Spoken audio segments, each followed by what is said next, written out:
Shalom, shalom, shalom. This is your brother Kadar, GMS, Mississippi Gulf Coast.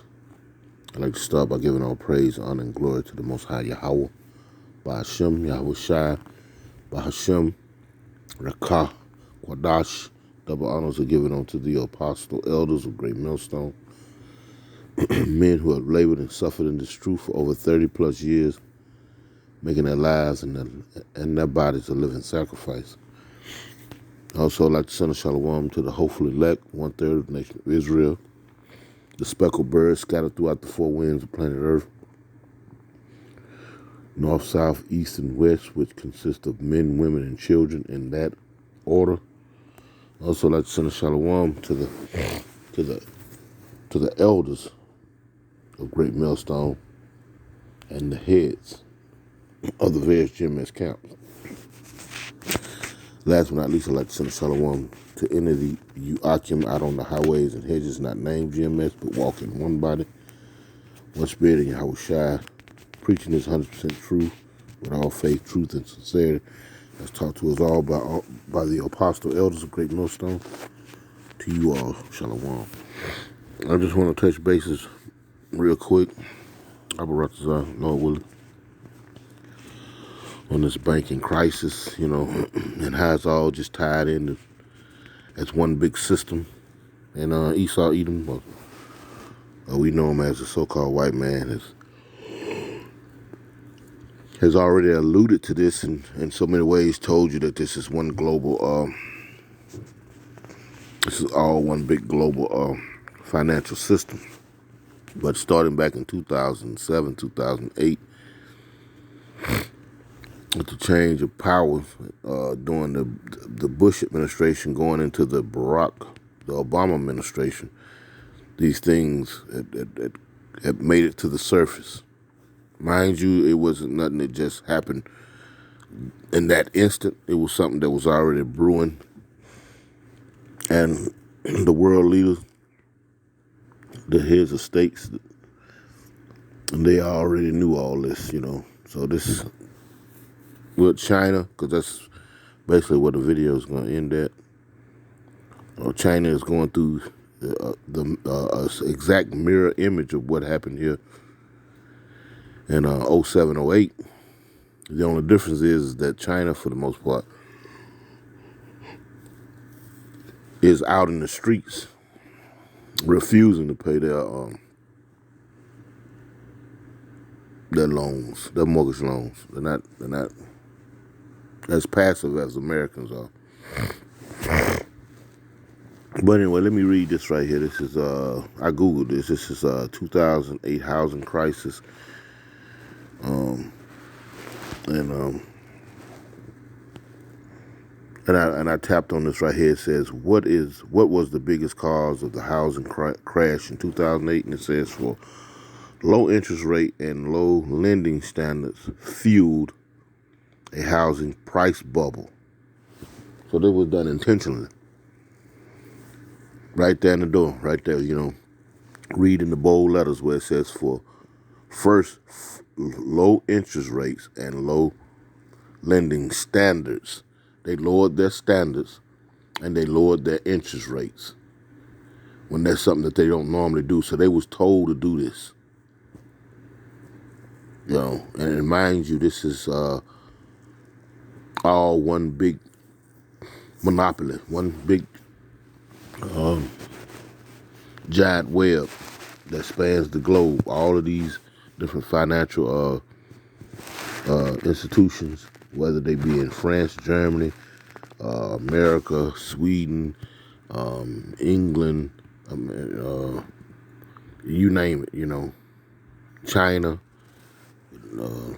they're all intertwined and all connected. First, low interest rates and low lending standards. They lowered their interest rates and their standards, meaning the criteria for you to get a loan was lowered to the point to meet the ability of those who normally wouldn't be able to get that loan.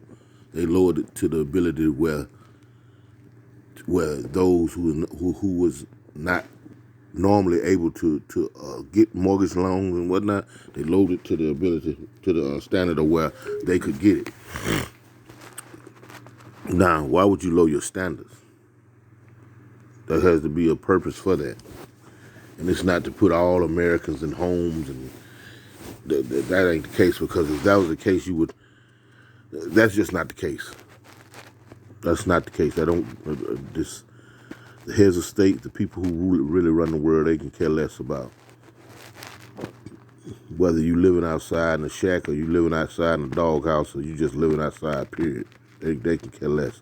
All that bottom end to their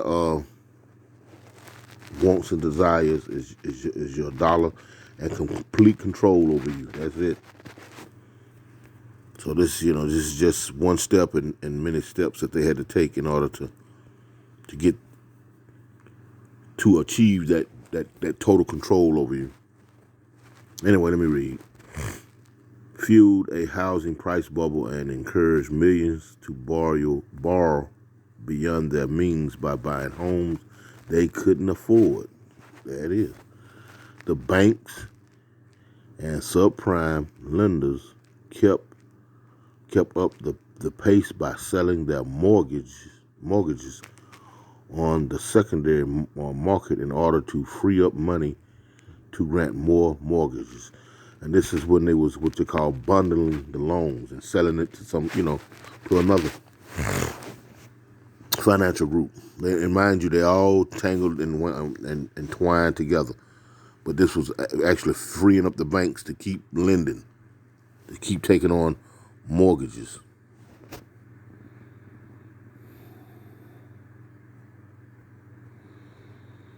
Who is to blame for the housing crash of 2008? Let's look at this real quick. It says the biggest culprit, the lenders.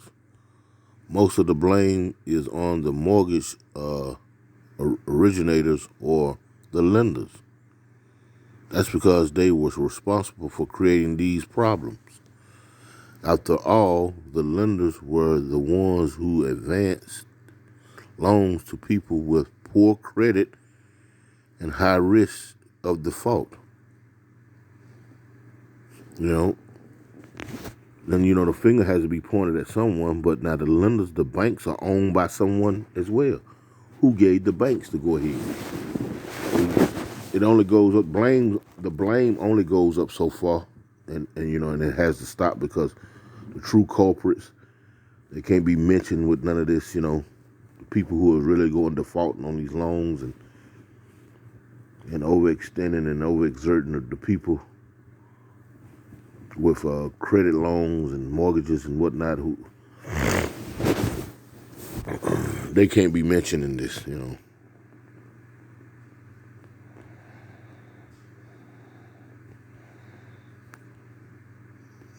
It said this, Freddie Mac and Fannie Mae calls. Yeah. It says 2008 financial crisis crash course economics number 12 YouTube. They even got videos. But now, like I say, this is only going to go so far because the people who are truly responsible, they're not going to get mentioned. You notice how the Federal Reserves or the World Banks and, Lombard Street in London, which controls all of the world's financial deals, they're never mentioned because then the people who head and are behind these institutions, they would have to be brought forth. They had to be brought. Their names had to be brought out, like the Vanderbilts, like the Rothschilds, the DuPonts, so forth and so on.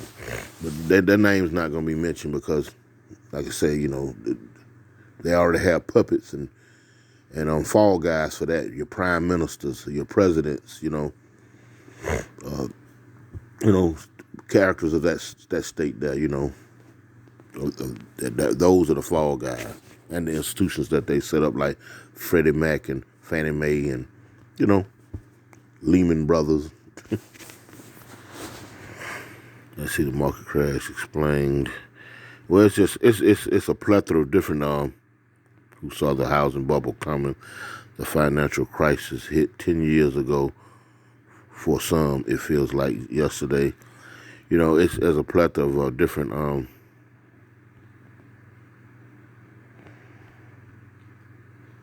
articles you can go into reading about this. You know, because see, and I say that to say this, it's the same thing that's going on in China right now. The exact same thing. A decade after the financial crisis, many Americans are still. It says 2008. I'm not going to read it. You know, I'm just going over some titles. I'm not going to really go into it. It says how it all began, financial crisis. 10 years after the financial crisis, what 2008 taught us not to do, you know. And it's not a matter of what not to do when the cracks and the loopholes and the pitfalls and the snares and the traps and all that have been set up for you. You know what I'm talking about? So it ain't much you can do. Causes of the Great Recession, factors, effect, and legacy. The Great Recession was caused by the collapse of the subprime mortgage market, which led to a credit crunch in the global banking system. Global banking system. This wasn't nothing that was just local or just privy to just the U.S. This was globally, and that's the key. This was global. They're all intertwined. It says what caused the Great Recession, understanding the key factors that led to one of the worst economic downturns in U.S. history.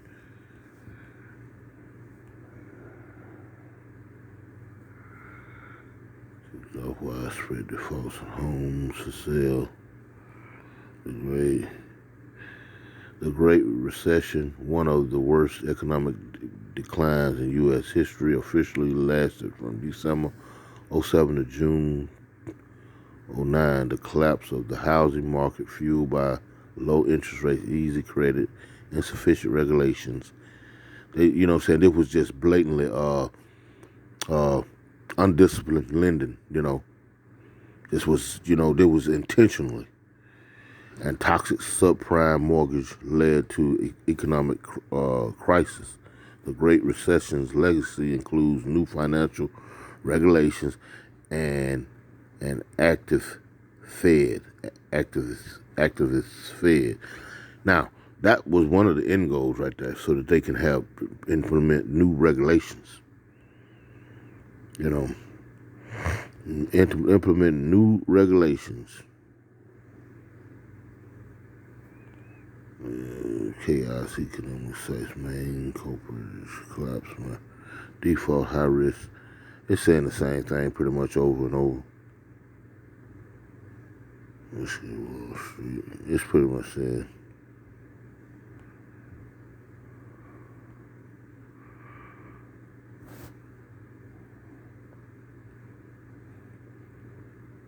The Great Recession, by the numbers, the downturn lasted 18 months. The net worth of U.S. housing declined, erasing $19.2 trillion in wealth. Now that is very interesting because in China, banks have defaulted $19.2 trillion. Now that right there sticks out like a sore thumb. That sticks out like a sore thumb right there. Gross domestic product, GDP, fell 4.3%, the largest decline in 60 years. The unemployment, that right there.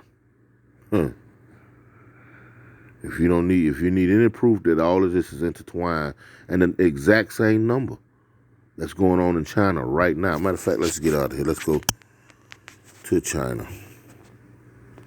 Well, sure.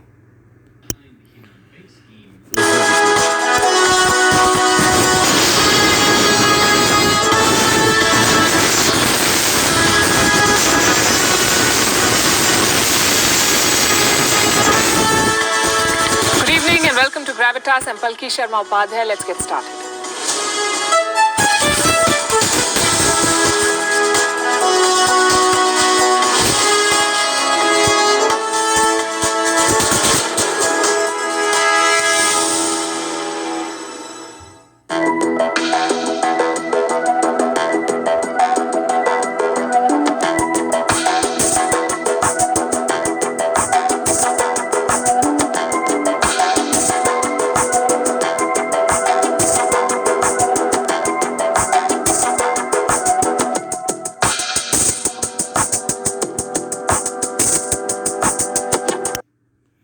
$165 countries owe hidden debts worth $385 billion. 165 countries. Hidden debt now. I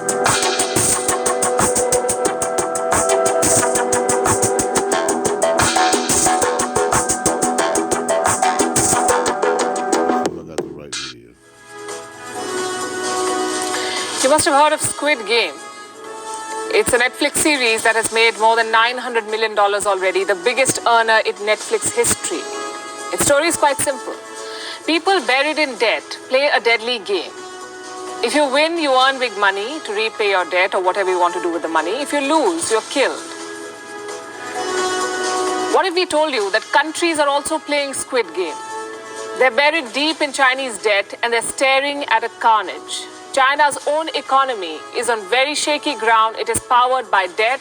That debt bubble has begun to burst. First, we saw the Evergrande default, a real estate giant worth a $300 billion debt that it cannot repay. Now, more companies are defaulting. And this will have a domino effect on the Chinese economy, on China's borrowers the world over, and on you and me. This is a financial pandemic.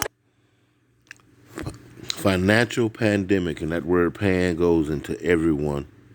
Demic meaning all the people. All the people. All the people. And this China's crisis is what is affecting the lenders in China and what that is, Africa, because they got a lot of businesses going on in Africa. You know what I'm saying? And all the other different lenders that in U.S. debt, because they bought up a lot of U.S. debt back in 2015, 2018. 14, 16, somewhere around that range.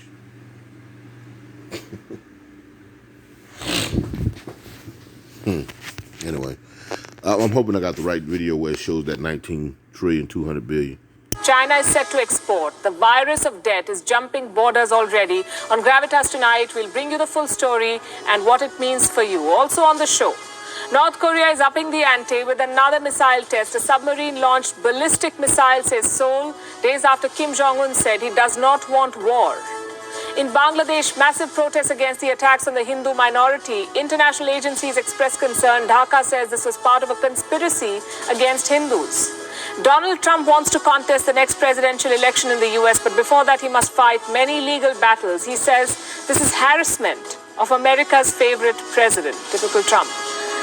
And a cancer alert for biscuit lovers. 60 brands of popular biscuits found with carcinogenic ingredients. Is your favorite biscuit one of them? We'll tell you. We begin as always with Gravitas Global Headlines. Man, you see this here? Now, I just said Google Gravitas video which shows the $19.2 trillion China debt. And look here. Look, watch this. Nothing. Nothing. Nothing. Now, I have it in my... Let me see if I can find this. Let me... See, but now if I was a Edomite or so-called white boy, I want to go shoot up a damn grocery store full of black folks, they'll let me live stream that. Yeah, they'll let you live stream something like that. But when you're trying to prove a point that all of this is interconnected, all these banking, housing markets and whatnot, it's all part of the same, oh no, we can't allow that. We can't allow that. I don't even know. Let's see if I can find it. Because China's local. Let's see if this is it. I'm not like those other hotels. I'm what you call boutique. I have some estimates with me. How big is the deficit? Financial services company Nomura says this is their projection, about 6 trillion yuan, or almost $896 billion. That is the funding gap. Local governments need almost $1 trillion in China. There's another problem. Debt. 30% of all local and regional governments are strained by debt. China has around 300 prefecture-level administrative divisions. Roughly 90 of these are struggling with debt. That's the estimate from S&P Global. How much money do these governments owe? A whopping $7 trillion, according to one estimate. 7 trillion. This debt is in the form of loans and bonds. It represents 44% of China's GDP. So local governments in China are being squeezed. Their revenues have dropped and they have loans to pay. So they're hidden debt now. Let's see, explain it. China's hidden debt. How much is it, and is Beijing doing? What is Beijing doing to curb the financial risk? See Beijing, Washington. See, these are the culprits. You understand? These are who the international bankers can point to as the causes. You know what I'm saying? Or the lack thereof discipline to run or rule their countries properly, financially, morally. You follow what I'm saying? But behind the scenes, you know, the international bankers are pulling the strings, the puppet masters of this particular power age, or this particular age, you know, or this particular world, you know. That's why you see these reports like Beijing and Washington, D.C., you know what I'm saying? Yeah. Anyway, let's read. It says, Lu Ting, chief China economist at, I can't pronounce the word, estimates that local government hidden debt, including loans and bonds, hit 45 trillion US dollars, 7 trillion. I can't see that. At the end of 2020, equivalent of 44% of China's gross debt product or GDP. Now, let me go back. Let me see something. I want to find that 9 trillion. I want to find that for you.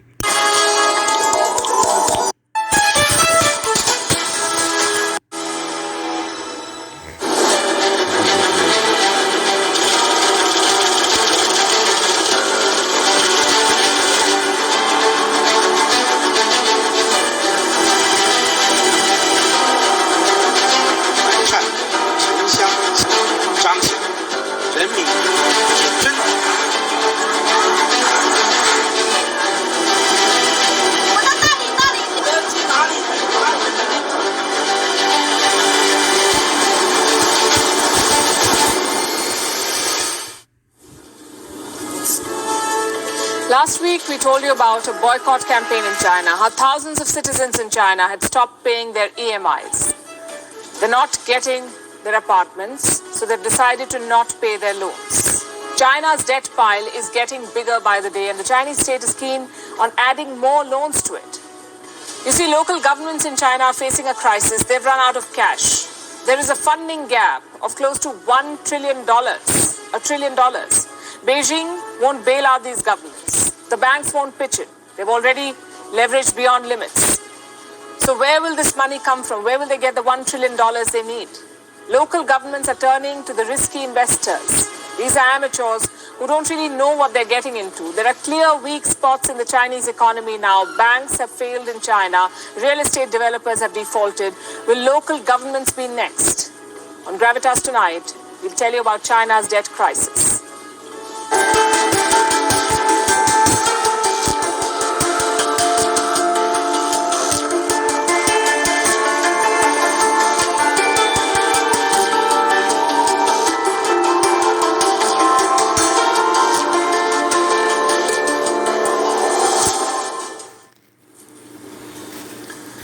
China is an economic powerhouse, the second largest economy in the world, worth $17 trillion. Time and again, we've told you about the power of the Chinese checkbook, how it's used to bury independent countries under Chinese debt.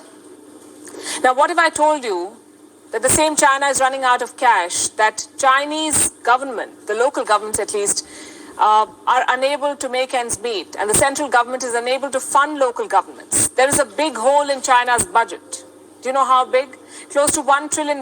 Local governments in China are struggling to make ends meet. They've been forced to adopt cost-cutting measures. And yes, all of this is happening in China, the rising superpower. It is borrowing cash. So how did China run out of money? Two reasons. Number one, the Wuhan virus surge. And number two, the collapse of the Chinese real estate sector. Let's talk about problem number one. China is still dealing with the biggest Wuhan virus wave. Its response is a sweeping lockdown.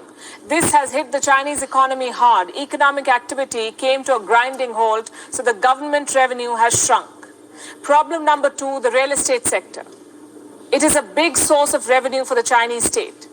How does the Chinese state make money from real estate? By selling land use rights. What are land use rights? Now, this is basically a government approval. It is given to individuals and businesses in China. It allows them to occupy and use land. Local governments in China depend heavily on this. In 2021, land use rights made up almost 50% of their revenue. But this year, there's been a big drop. Revenue from land use rights fell by 38%. And if you've been watching the show, you would know why. The Chinese real estate sector has crashed. Several developers have defaulted recently. There are hundreds of projects that are yet to be completed. This is snowballing into a major crisis. Home buyers have stopped paying their mortgages. More than 200 projects in 86 cities have been affected, and this is hurting China in a big way. So much so that several local governments could go broke. I have some estimates with me. How big is the deficit? Financial services company Nomura says, this is their projection, about 6 trillion yuan, or almost $896 billion. That is the funding gap. Local governments need almost $1 trillion in China. There's another problem. Debt. 30% of all local and regional governments are strained by debt. China has around 300 prefecture-level administrative divisions. Roughly 90 of these are struggling with debt. That's the estimate from S&P Global. How much money do these governments owe? A whopping $7 trillion, according to one estimate. $7 trillion. This debt is in the form of loans and bonds. It represents 44% of China's GDP. So local governments in China are being squeezed. Their revenues have dropped and they have loans to pay.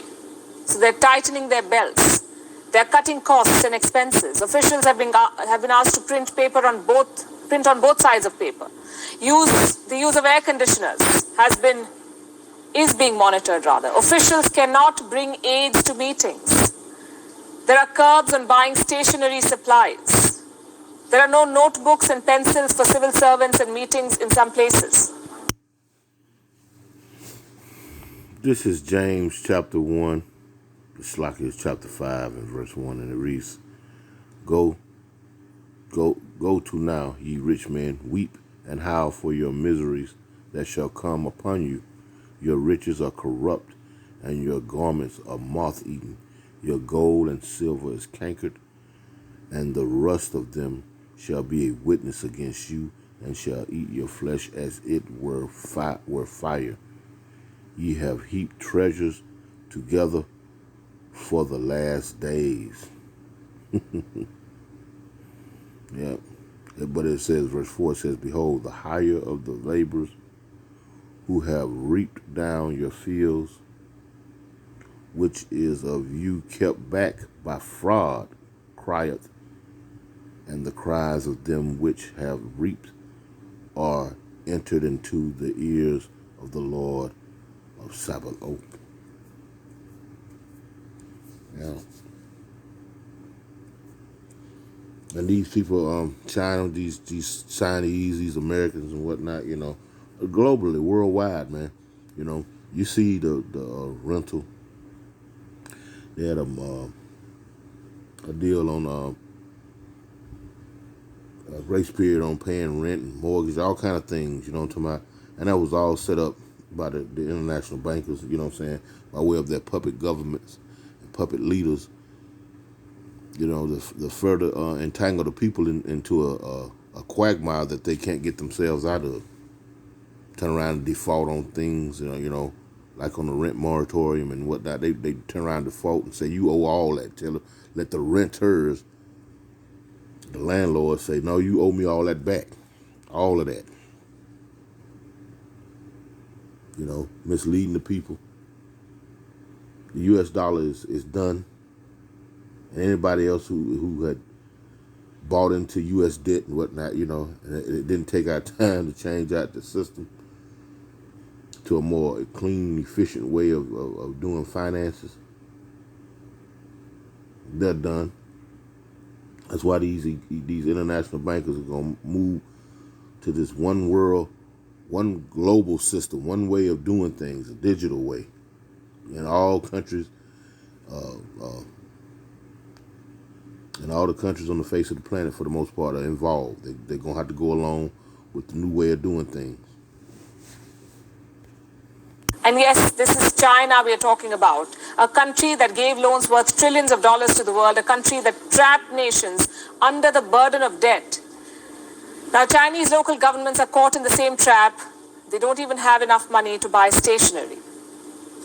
There's only one way to deal with this. Beijing has no option but to raise cash. How do you do that in China? You borrow. So local governments are issuing more bonds. They've raised more than 4.4 trillion yuan already. That's around $656 billion. Now, who are these local governments borrowing from? From quote-unquote amateur investors, in other words, innocent Chinese citizens, people who do not really know what they're getting into. How are these bonds being issued? Through social media platforms like WeChat, believe it or not. Bonds through social media platforms like WeChat, and that's the first red flag. The second red flag are the terms of these loans. Local governments are issuing these bonds for as little as 100,000 yuan. That is around $15,000. And they're offering an interest rate of 10%. Now, didn't we just read that they was lowering the interest rates and lowering the standards to make these loans? It's like the exact same scenario. This is verse 5 in James 5, and it reads, ye have lived in pleasure on earth and been wanton. Ye have nourished your hearts as in a day of slaughter. Ye have condemned and killed the just, and he doeth not resist you. And that's going into the nation of Israel, preferably the 1/3 of the nation of Israel, because a lot of us got caught up in this foolishness, this madness. Going to Romans 13:1, you know, the Lord, let's read it real quick. The Lord has put these clowns in charge, you know, for a season. He put these clowns in charge for a season. So we all have fell in these cracks and crevices.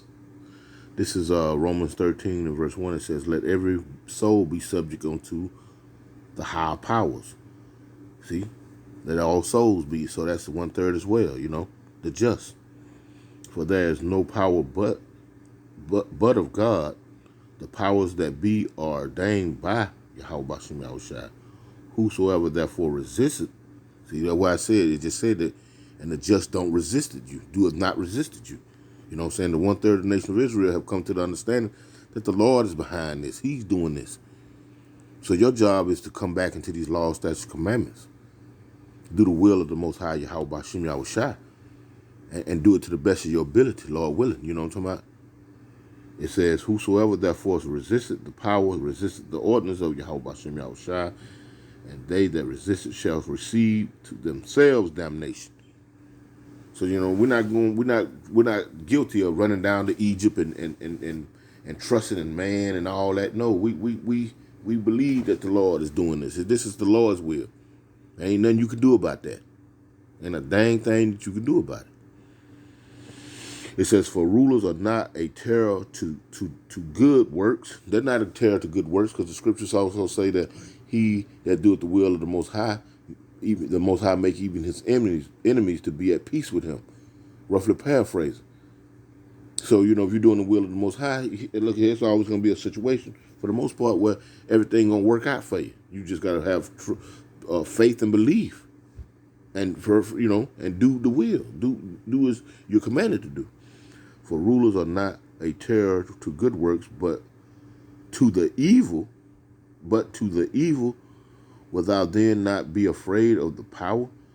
Do that which is good, and thou shalt have praise of the same. See that? Just do what's required of you.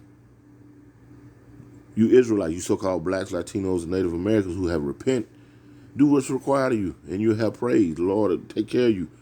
These people out here going to see in the last days who the Lord is really looking after. You know what I'm talking about? It says, for he is a minister of God to thee for good. But if thou do that which is evil, be afraid, for he beareth not the sword in vain. And who the sword was given to? Who the sword was given to? Esau, Edom, the people who were ruling the planet. The so-called white man. And he ain't gonna bear it in vain either. He gonna put it on you. You know what I'm talking about? Cause that's his blessing. But Yahweh Shai, our Lord and Savior, our big brother, he's coming back to retrieve that sword from him. The same one who give him that sword, and Isaac is gonna be the same one that's gonna take it back from him. And Yahweh Shai, this one and the same.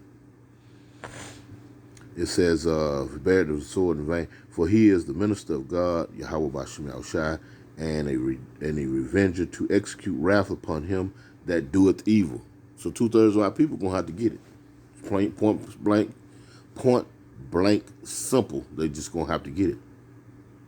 Now, I didn't find that 19.2 trillion. It may be a little further into the video, but I don't want to keep rambling on with this video. You know, I just want to bring out a few points that, hey, this is a worldwide ordeal. This is worldwide, and it's all in one. It's all a part of one big show that's being pulled and being done by the ones who've been put in charge. Matter of fact, I'm gonna close out with these scriptures right here. I'm gonna get out of here. This is going on long enough. Let's see. The earth is given into the hands of the wicked. Let's go real quick. Job 9:20. No, matter of fact, Job 9. Let's see.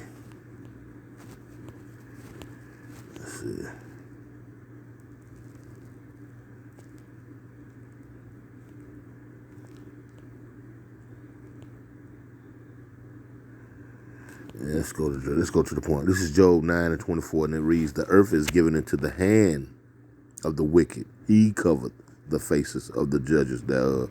If not, where and who is he?" The earth is given into their hands. So it'll just be damnation unto you to go against the powers that be. I mean, we're only commanded to do so is when it violates the laws, statutes, commandments. Then you have to show your true faith, just as Daniel did, just as Daniel, Meshach, Abednego, and Meshach had done so. In the book of Daniel, you have to show forth your faith. But other than that, you just go along with what they got set up because the Lord has it set up like this. Simple as that. And you understand that if the Lord is giving you understanding, wisdom of these scriptures, But it was another one I was gonna pull. Oh yeah.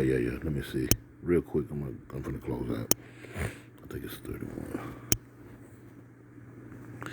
This is Isaiah 31:1, and it reads, "Woe to them that go down to Egypt for help, and stay on horses, and trust in chariots because they are many, and in horsemen because they are very strong. But they look not unto the Holy One of Israel, neither seek the Lord Yahweh." all of this calamity, all of this stuff that's going bad, that's going wrong, and you still won't look to your power, Israel, you so-called blacks, Latinos, Native Americans. 2/3 of our people still will not turn to the Heavenly Father, Yahweh Bashem Yahushua, you know, by way of our mediator, his only begotten son, Yahushua. They still won't turn, won't go to it. You'll still go listen to T.D. Snakes and Creflo got a few dollars. Joel Osteen with his weird-looking, funny-looking self, you know what I'm talking about? You still run down to your local pastor talking about that speaking in tongues foolishness. But at the same time, man, you see that all these distractions with the January 6th insurrection and you know, you pop on MSNBC, they're not talking about none of this. They're not talking about the financial crisis that has spread worldwide. They're not talking about how China is going through the exact blueprint, step for step, what the United States went through in 08, 07. They're not telling you that. But yet still they're showing you Trump, Steve Bannon, and they getting charged with this and that, and they showing you all these distractions on the mainstream news platform. Because you trust in these people, and they're going to lead you astray. They're going to have you set up for that day when the Lord show up, and they're going to catch you with your pants down as a thief in the night. Lord willing, this was edifying. I'd like to close by saying, I want to give all praise and honor and glory to the Most High Yahweh Bashem Yahushua. Double honors to the apostle, elders of Great Millstone. And with that, shalom.